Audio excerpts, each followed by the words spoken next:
Hello and welcome back on my YouTube channel, Parth Doshi, Learning by Doing. So today in this video, we are going to see one of the very important variable type, that is date time. And what we are going to exactly see in this particular video is we have multiple functions of date time. Many times we have to perform many operations with a date time variable. We many times convert it into a string, give it a particular format, and there are multiple functions that we have used in UiPath till now. So in this video, what we are going to do is we are going to explore and learn about some of the very important datetime methods or function that you should be aware about and that are used in most of the automations. So we are going to use a datetime variable. We are going to assign it a particular date or time, and we are going to see many different operations. Now I'm not just going to explain, but I am also going to explain you how you can learn it yourself through the documentation available on the Microsoft's website for any particular data type. So we are going to understand in depth, and maybe the video might be long, but yes, we are going to learn very important topics in this particular video. So let's get started. So if you see, I have just simply opened the, so this is basically what we see, the documentation of Microsoft, and you can see it in multiple languages: C Sharp, VB, F Sharp, and all that, right? So here, if you see it, the basically the explanation is given of what this data type is, what its value is, and what all operations we can perform. So if you see, even if you are not very sure how should you perform a particular operation, just I will suggest to simply go to this documentation. You can just simply change it to VB, right? Since we are using that in our C sharp, in our workflows, right? So we are going to do that. So let's start with some of the basic functions that we see over here, that are basically the methods, that is add days, hours, milliseconds, and all that. Right. So what I'll do is I think I have created a variable. Okay. So we have a variable called date time. Right. So let me just simply drag it. We are going to assign it a value, date time, which is going to be system dot date time dot now. So we are just simply setting the current date time, right? And later what we are going to do is log message. I'm going to use info before value is going to be datetime dot to string. We'll also see what this functions came right now to short string and all that. I'll use again assign to date time. I'll use my date time variable, and in that, if you see, the functions are exactly available over here. Add add days, hours, milliseconds, minutes, months, and again seconds. So what we are going to do is, let's understand this thing. Add value has time span. Okay, a positive or negative time interval. So let's see what we have over here.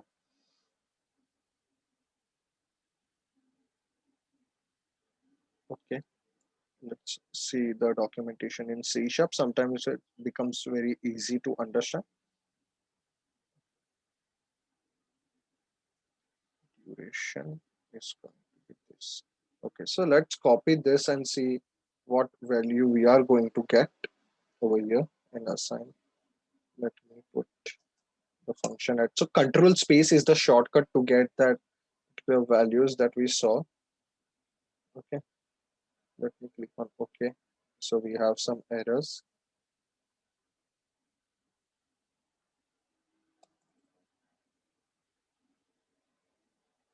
Okay, value has time span. So we need to, I think, declare a variable which is of type time span, and in that we have to do this kind of initialization. Okay. So if we see system dot time span duration. Okay. So so this is how you can, understand the parameters or other details by reading the documentation and performing it by yourself. System dot time span, you see every that particular function will be available over here as well. Okay, so let me use and assign statement, and to this assign, I'm going to pass my duration, and in that, what is our statement? It is system dot time span. Let's see if this works. So this is, I'm doing completely live coding so that you understand the errors as well, and if any mistake that I'm making. We still have an error.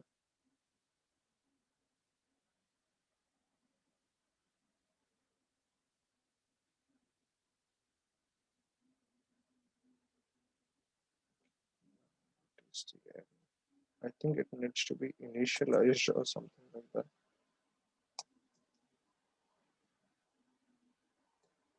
Time span.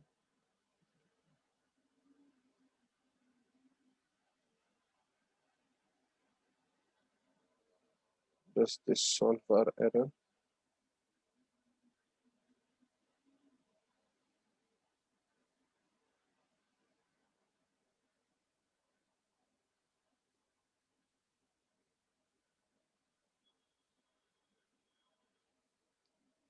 Okay.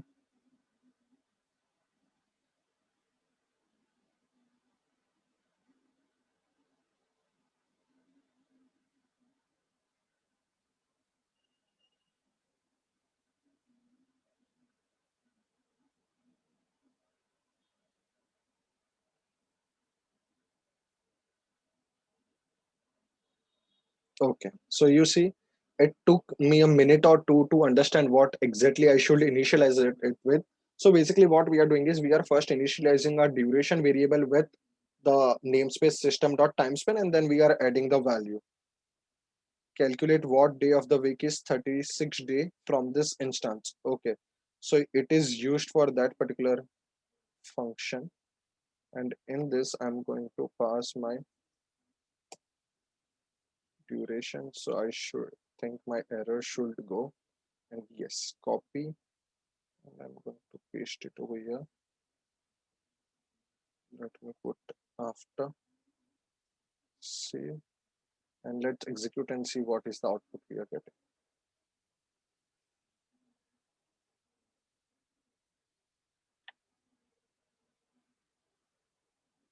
Okay. So it says 21/5. Okay. So 21 May 2021. Now what we calculated in this was calculate what day of the week is 36 days. So basically we have added the days over here in the time span. So if we go and see over here, we should be able to. So if you see days, hours, minutes, and seconds, you have all the option. You have milliseconds, you have hours, minutes, and seconds, ticks as long, and submit. Okay. So what we are going to do is let me put 2 hours. Let me put, let's say, 24 minutes, and let me put 5 seconds. Okay. So now what we should be seeing is we should be seeing 21 May with, I think, 9 p.m. IST as the time, since we have added the other parameters as well. So it allows you to add the, okay, we can see, if you see, 3 hours have increased approximately, right? So 21 May, it's 23, that's 11 p.m. 23 seconds. So this is how you could add days, hours, minutes, and seconds simultaneously using this time span function. So in this function, we basically understood how to use the time span function. Now what we are going to do is similarly, if you want to add only individually, you have that option as well. Add days, hours, milliseconds, because that might be confusing. As you saw, we took, even I took a minute to understand that how it should be initialized, right? So these are the things. Okay, let me do add months, add days. Okay, now let me show a very interesting thing in over here. Now what if I want to get the date which was the previous day's date? So what I will do in add days, I will put -1. Okay, so there is no different function for getting the previous days, but within the add days, if I add that, okay, and if I run, So I should be saying the previous day. If you see 14 April 2021. So if you are wondering that there is an option to add the days, then what is to subtract? Then it is that. So if you are doing a processing and it you want to compare it with the previous day, you can do it in this way. Or let's say if you want to compare with previous month, add months, it is going to be -1. So we are going to see basically 15 March is what we are going to see the date as. Let me check in the output. Okay, so if you see it is 15 March 2021. Now in this we covered one, two, three, four, five, 6, and 7 functions that we have covered, and also this one, add years. So this all functions we covered within, you see, 3 to 4 minutes of time, and we understood very important concepts that might help us a lot during the automation. Now let's see what is add ticks, long value, a number of 100 nanoseconds. So it comes when you want to add the value in nanoseconds. So I don't think this might be used in many cases. Okay, I'm not sure about the use case as well. So we almost covered like around 8 date time methods that we could understand. Now let's see what is compare over here. Okay, okay, so we have a date time compare function as well, and I think my result is going to be an integer. Okay, so what do we have within this compare function is we are going to take to date, which already we have. I think let me create one more variable, date time 2 is going to be of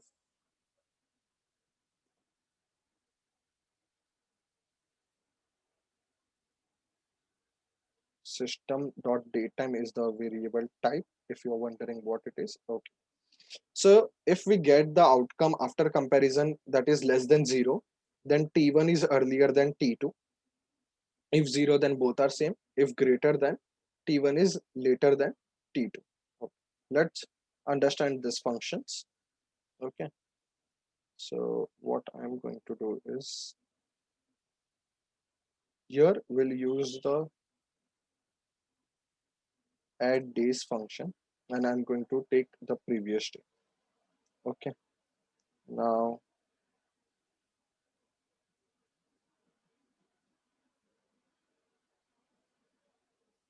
difference. Okay, I'm going to make it as an integer. Before, after, and let me use a assign statement. In that I'm going to pass my integer, that is difference, and how we have to use that particular function. Let's see that. So it's basically datetime dot compare, date 1 and 2 we have to pass. So control space date time. These are my local variables. Let me put system dot datetime dot compare. If you see, if I open just a fresh bracket, I can see what parameter it is going to take. So it is going to be date 1 comma date 2. Put okay. So you see there are no errors. And let's try the log message info. And here it is going to be difference dot post. Okay. So let me save this and let's execute.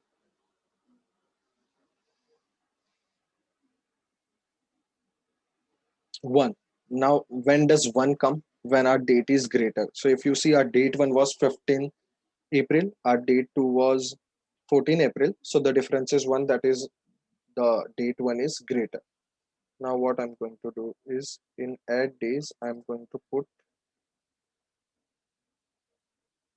+2. So now we should be getting a negative value that is less than 0 because our date 1 is small. Difference 1. Okay, when does 1 come? When t1 is later than t2. Okay,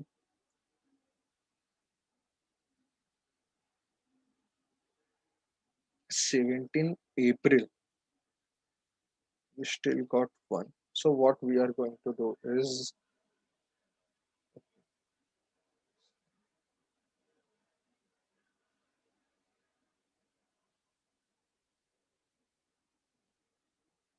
okay, T1 is earlier than T2.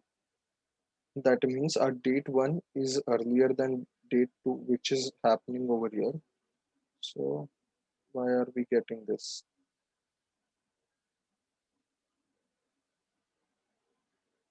Okay, so the mistake that I have made is I have not used my other variable over here.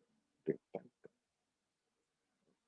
So you see, this is how you identify your errors. So now we should be getting the value less than 0, I think. Yes, -1. If you see, my date 1 is smaller than my date 2. Now let me put add days over here. Okay, my date 1 is smaller. And see, we had made one more mistake. I'm sorry for that, but that's how we are going to learn what mistakes we are making. Okay.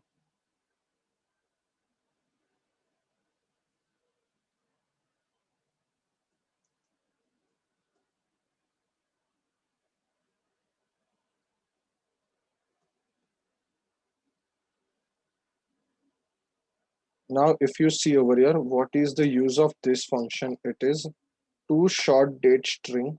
Okay. So now we'll only be getting the strings. So I hope the function of comparison is clear, right? I'm going to save and run file.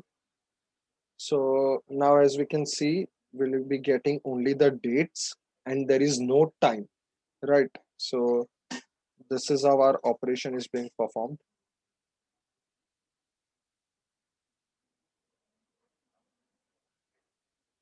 Let me show. We have added 2 days. There were some minor mistakes that were there.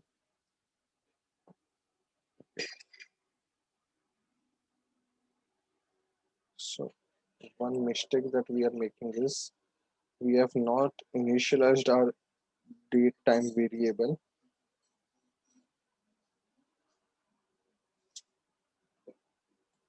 Date time dot add days bracket 2 that we are assigning to this. If you see, the mistake was without initialization we were doing. So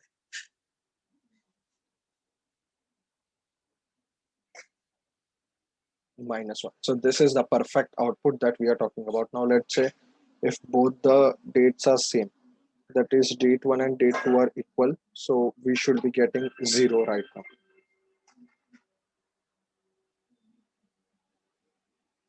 Yes. So this is how we covered one more function. Okay, let me quickly open a notepad file. Okay, so till now we covered add. I think that's not required. So we covered add at these are so 1 2 3 4 5 6 7 8 9 10 functions we have covered. Now days in months, let's say. So some of the functions which I am living in between, that is what I want you to explore. Okay, so now let's see what we have in this system dot days in month. Okay, so integer feb, that is 2.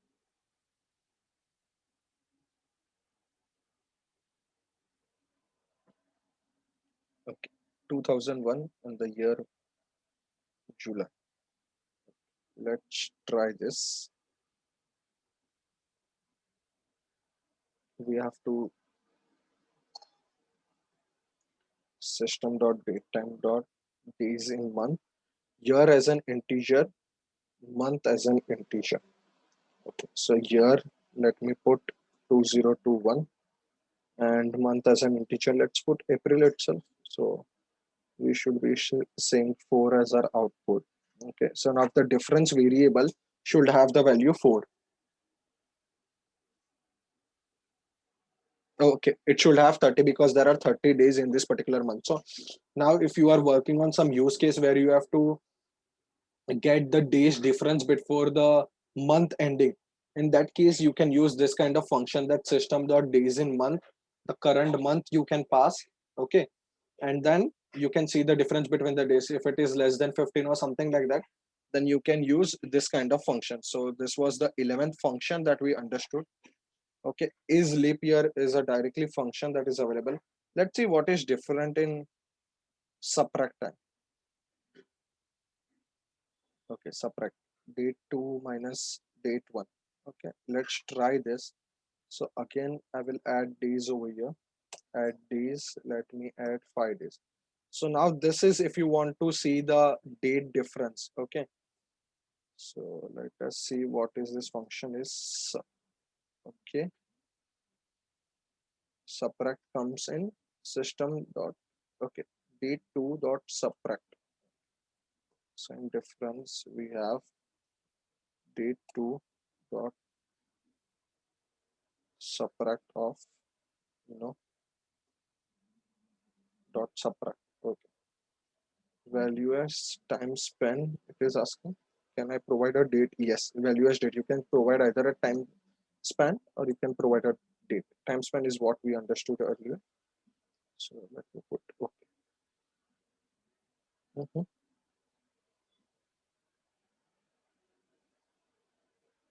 Okay, I think I have to change the data type of difference. So let's change the variable, make it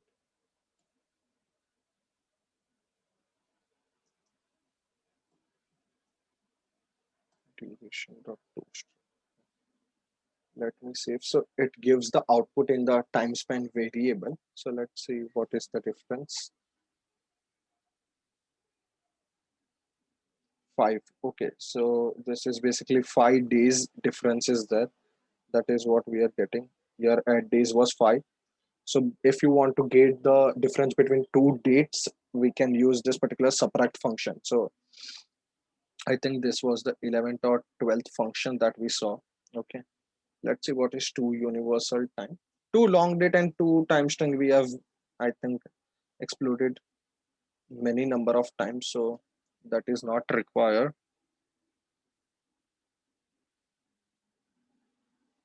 Okay, local date time dot universal date time.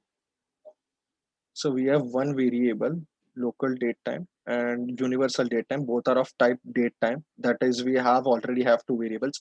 One we are using date time dot pass, which is entered by the user in local.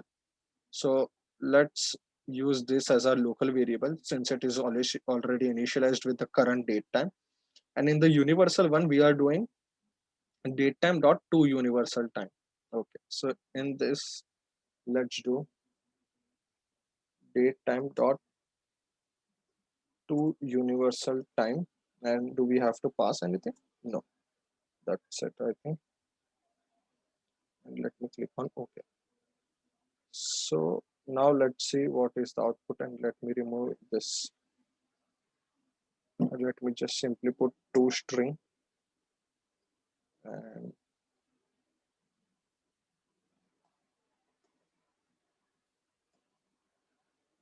erase one. Now the difference doesn't matter to us actually.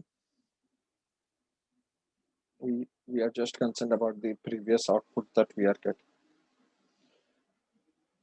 So if you see now universal time is basically 5 hours behind the current time that is there in my local system. So we are getting the difference as well as minus 5 hours and 30 minutes. So that is the approximately difference. So universal time is basically UTC.